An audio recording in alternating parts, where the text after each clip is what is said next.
So we have 2021 in our rearview mirror. 2022 is at our doorstep. And if you are thinking about buying or selling a house this year, you're probably wondering what the heck's going on with the market? Are the prices going to go up? Is the inventory going to go up? Are the interest rates going to go up? And is it really a good time to make a move in either buy or sell this year? Well, I'm going to give you the information you're looking for and the answers to those questions. Let's go.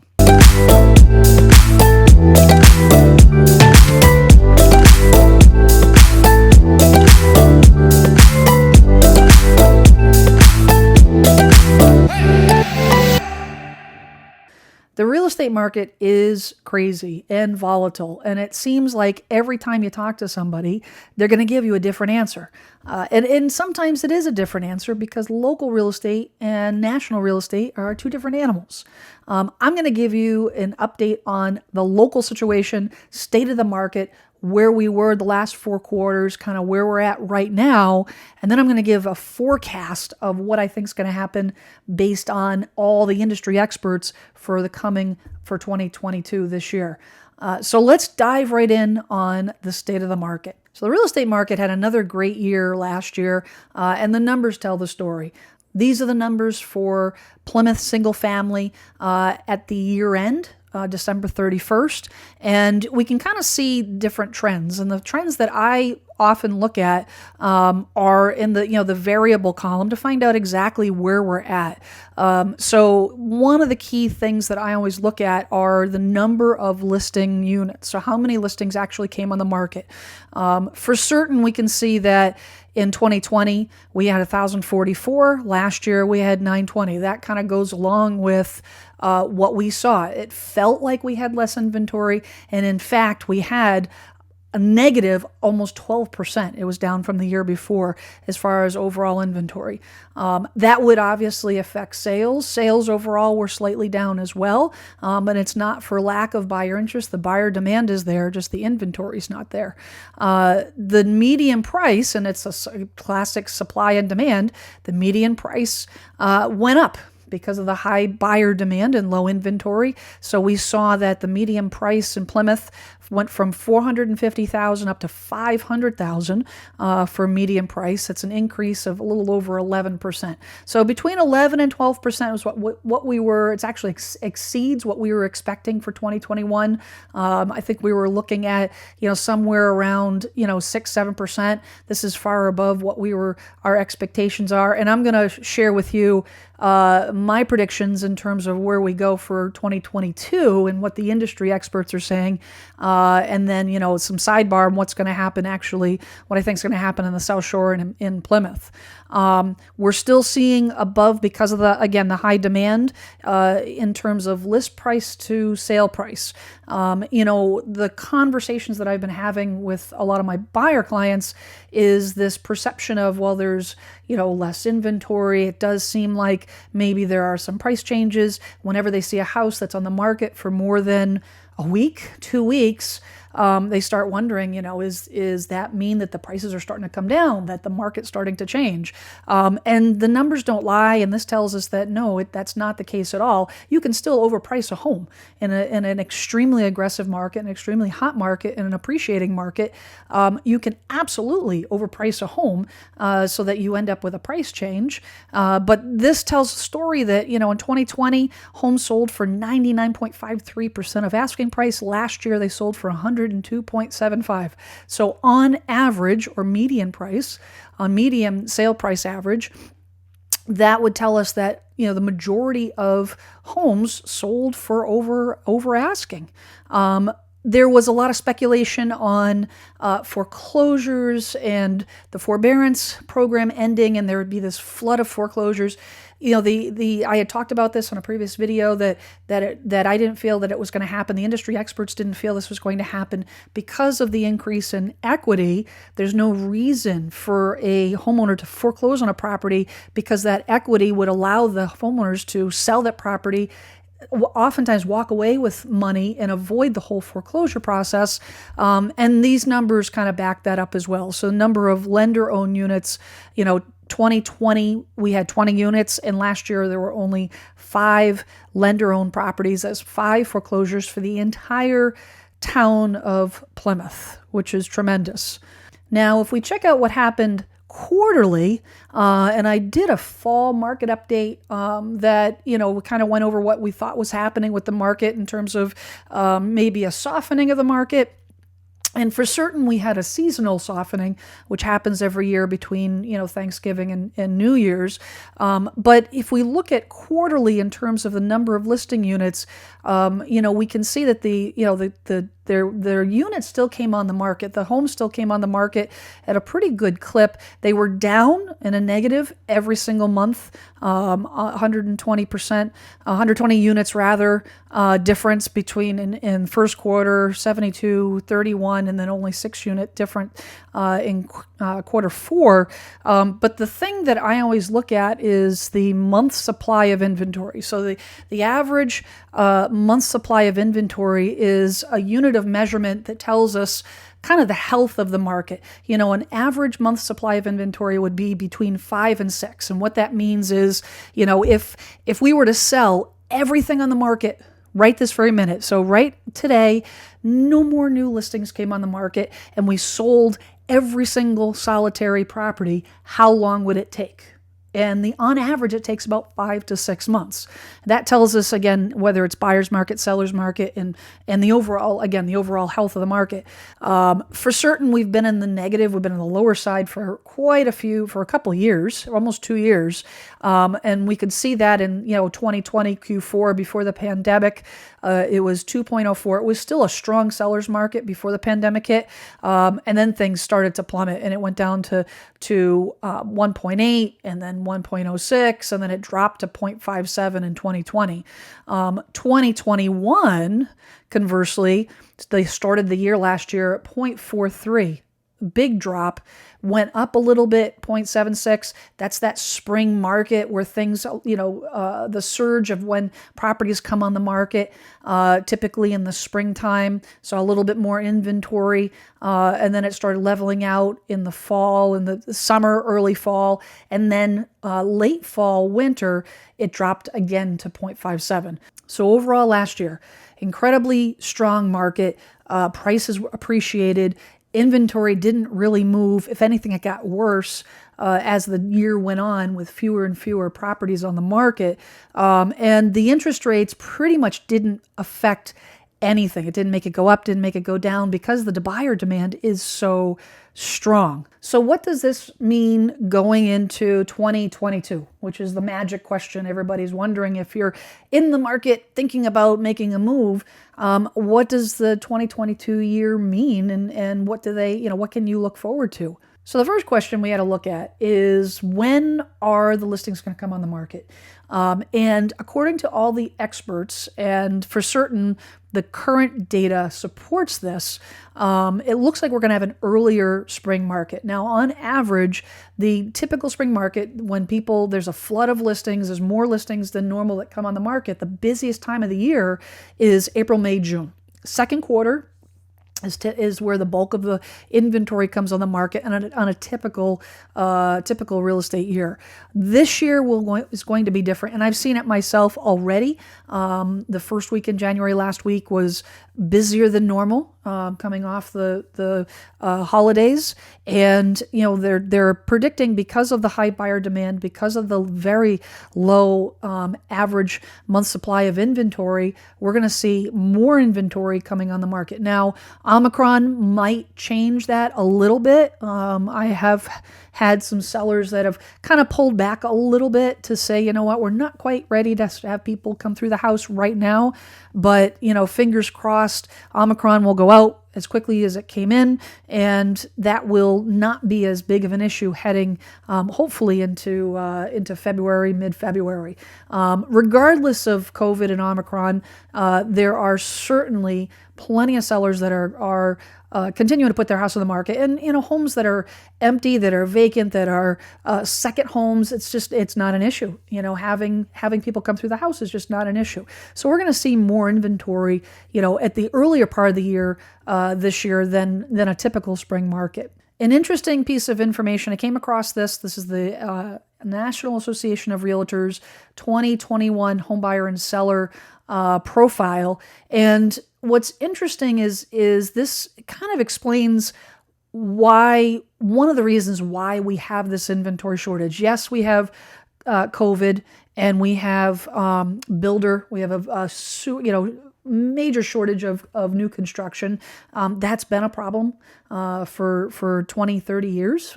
We've had a deficit of new construction.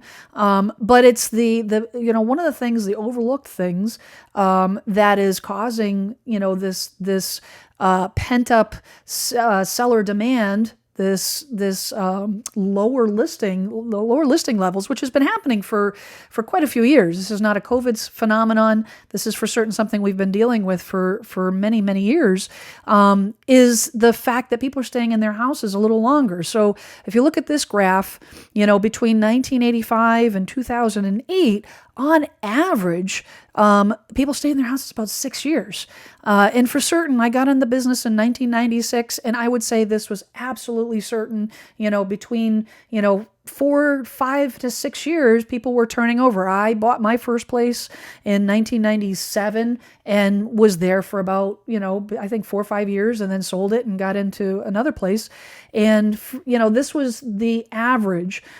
Things started to change in 2009, definitely fueled by the recession in 06, 05, 06, 07, and people started staying in their house longer. And you can see 2014, the average was up to, we're talking up to 10 years, 16, 17, 19, 20.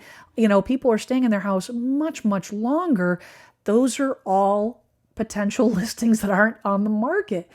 So this is a very interesting dynamic, and the reason why I wanted to include this is not going to change overnight.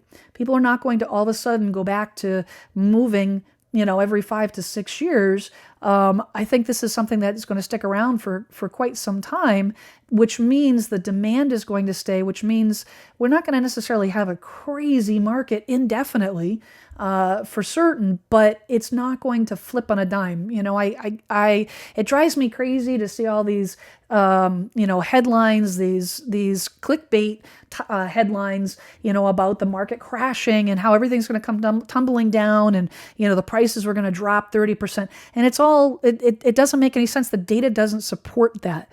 And at the end of the day, we can either be guided by fear or data. And I, for certain, will turn off the news, avoid the YouTube videos, and rely on the data, because the data doesn't lie. That is what is going to ultimately lead us down the right path in terms of trying to predict what's going to happen. And for certain, there's always changes. We don't know for certain what's going to happen with interest rates and whatnot, and that could skew us one way or another. Who knows? We could have another huge COVID surge that could change things a little bit one way or another.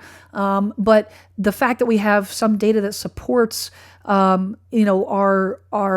predictions, going forward right now, from what we can see, our best educated, guess, our best educated forecast for this year is looking at the data.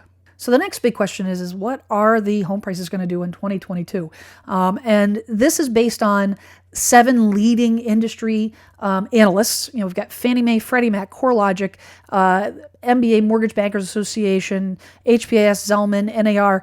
On average, it looks like we're going to see about 5.2. Now, 5.2, I read a report yesterday that said that 5.2 is conservative. And typically these forecasts are always going to be conservative. They predicted, again, last year was going to be roughly around 6 to 7%, and we ended up in double digits, across the country. This is definitely 5.2 is still great, in terms of, from a home seller perspective. However, I am not going to be surprised at all if we see much higher than 5.2% appreciation. So what does that mean to a home buyer and home seller? Well, home sellers rejoice, more appreciation, more added equity to your home. Home buyers, basically means the sooner you buy, the better off you'll be. Prices are going to continue. Do not wait. The longer you wait, the more you're going to pay for the same property. I had a closing today, and literally we were sitting at the closing table, and my client had made a very aggressive offer, which is what you need to do these days to get your foot in the door. And she paid what she felt was a fair price, fair market value for the property. It was definitely a higher offer over the list price, but to her it was a price that she was very comfortable with. And for certain, I mean, it appraised at that price, but it was definitely on the upper level, upper scale for homes in that area.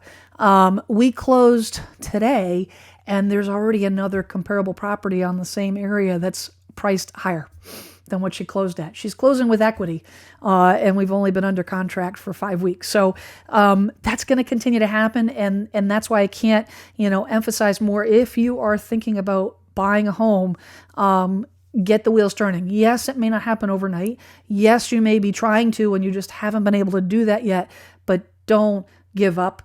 Don't be dissuaded by news or fear or clickbait titles. The sooner you get in, the better, because by this time next year, the house will be worth more. And just to kind of give you an idea of what that would look like, if you bought a property in January last year for $350,000, okay, $350,000 for a property January 2021, right now you're sitting at about $41,000 in equity in 1 year. Let that sink in for a second. 1 year, $41,000 in equity. Crazy. And what's even crazier is by this time next year, it'll have gone up to $413,000, and then $430,000 the year after that, $445,000 in 2025, $461,000 in 2026. This is what the Home Expectation Survey is predicting for the next 5 years. You got to buy a house now if you're thinking about it. If you're in the market, if you're able to do it now, because this is all money that is left on the table if you don't. And with equity comes security and power. You may want to take that extra $110,000 and put a down payment on another home. It's security in the sense that if you do have to sell, now you've got $110,000 to put down on another home, if you're moving up or moving down. So this is super encouraging, and I think it's, again, important to realize and, to chase away the fears. Everyone, I get that a lot. Geez, what happens if, the prices are going to drop next year? The prices are at an all-time high, 50-year high right now. What happens if the market drops tomorrow? Well, I can tell you right now, the data doesn't support that. And this is what this is what the experts are predicting over the next 5 years. So what about mortgage rates? I've heard a ton of predictions about mortgage rates and what mortgage rates are going to do. And, if the mortgage rates go up, it's going to scare buyers away. The demand is too high. It's not going to even touch buyer demand. I always like to share the story that, when my parents, when we moved into this area back in the 80s, it was not uncommon to pay 14, 15%, 18% interest rate. They needed to move. They needed to buy. That's what it cost. So they did it. And I think that when there's a demand, when someone is ready to buy a house, when it's their time to buy, or they outgrow the house because they're busting at the seams because they've got kids and they just need more space, the interest rates are going to be irrelevant in the decision-making process on whether you buy or sell. Now, it will affect how much they buy. First-time home buyers will for certain be the most impacted by these interest rates as opposed to move-up buyers, but it's not going to stop them from moving. It's just going to change the path that they're on. So the first thing I want to share is kind of where we're at with the interest rates and kind of what's going on. This is from January 2020 till today, and you can see, it's kind of crazy that that we're even talking that the interest rates are down and up. I mean, we're talking this graph goes from 2.5 to 3.7, which is kind of crazy that the rates have been hovering under 4% for as long as they have. January 2020, we were at 3.7, and then you can see it, dip down to the beginning of 2021. And then they kind of slowly went up. They went up back up over 3% April, and then down again, in August, and then back up. So right now, roughly right around, we're a little over 3%, 3.1%, depending on your area. So not terrible. Okay. The talk of the town is not how high the rates are. The rates are not, comparatively speaking, they're not crazy at all. But more importantly, what's going to happen next year? And as far as next year is concerned, if we look at, again, the major financial analysts, Freddie Mac, Fannie Mae, Mortgage Bankers Association, National Association of Realtors, these are the experts that compile all of the data. They use all their professional analytics to look at the last 50 plus years, and they look at inflation, and they look at demand, and they look at employment, and they look at all of those factors to try to predict what those rates will be. And they're pretty much all on the same page, which kind of tells you it's not necessarily bulletproof, but it's right in the same ballpark. And what's encouraging about these predictions is that they're all still right under 4%. The prediction to be at 2022, and it might be a tenth higher, than this, but the fact that at the end of Q4 this year, the prediction to be at 3.7, which is where we started in January 2020, is not bad news. Is not bad news at all. Again, not going to change anyone from buying a house.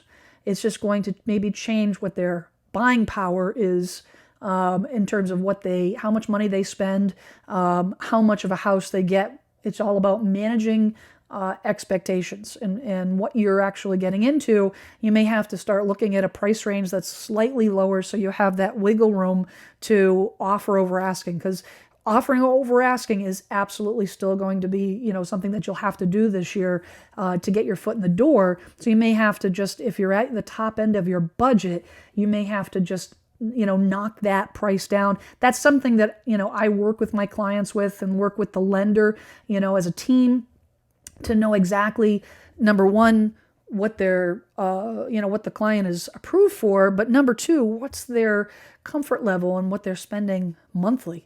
That's the question I always ask my clients, my new clients, is great, that's what you're pre-approved for, but what do you want to spend?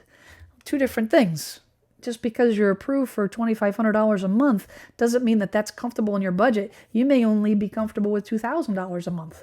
And obviously there's got to be some give and take. It would be great if we could buy a house for $500 a month. That's not realistic. Not in this day and age anymore, unfortunately. But within reason, if the client says, I only want to spend $2,000 a month, then I will turn around and say, okay, well, let me show you what you're going to get for $2,000 a month. And sometimes they adjust.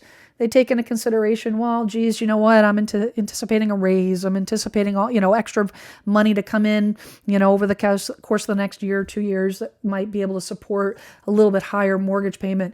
But we have to make those adjustments. So I think it's important going into this year to have that line of communication with your lender, with your agent, to make sure that everyone's on the same page in terms of your own personal goals, so that you can react accordingly based on what as these rates creep up a little bit. So to answer the question, is 2022 going to be a good year to buy and sell?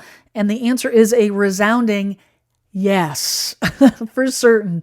If you're a seller, phenomenal. Absolutely phenomenal. The anticipation for increased prices, for equity growth, whether you take that money out and buy another property, you sell and then buy another property. And for certain, I have a video on that to give you some guidance. Or you're going to take that money out and put it, you go work with your financial advisor and put it in a different vehicle. Maybe you want to take that out and put some in the stock market, although I would strongly recommend you look at what the value is on real estate. Maybe you take it out and buy another piece of real estate.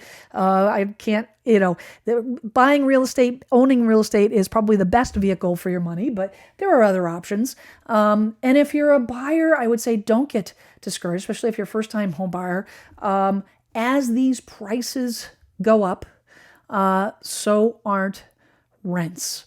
And for certain, the average rent and the average mortgage payment, the rent prices are going to outpace the mortgage prices. What I mean by that is the gap between home ownership and rental rates. It's never been a better time to get your foot in the door. If you can, get your foot in the door to buy your own piece of property. And it's the only way to hedge against inflation. You buy a property, you have your fixed 30-year mortgage payment, you're done. If you rent, that landlord's going to continue to raise and raise and raise. And guess what? They decide to sell. Now you got to find another rental. And guess what? You got a really good deal on that rent payment. So now you're off to another renter, another landlord who's now charging this much. You buy a house, that 30-year mortgage payment, that's it. Doesn't matter if prices go up. It doesn't matter if interest rates go up. You're locked in. You can budget for it. You can plan for it. It's something that is predictable and it builds you equity. So hands down, great time to buy. If you have any questions, please reach out. And if you'd like some more information, I have a very timely seasonal buyer guide and a seller guide. Click the links below. It'll be sent to your inbox in seconds. And that is my free gift to you. So take this information, digest it. Feel free to comment below. And thanks for stopping by. If you like this video, you'd like to see more, I post videos every Wednesday on real estate and community, specifically Plymouth. Thank you for watching. We'll see you soon.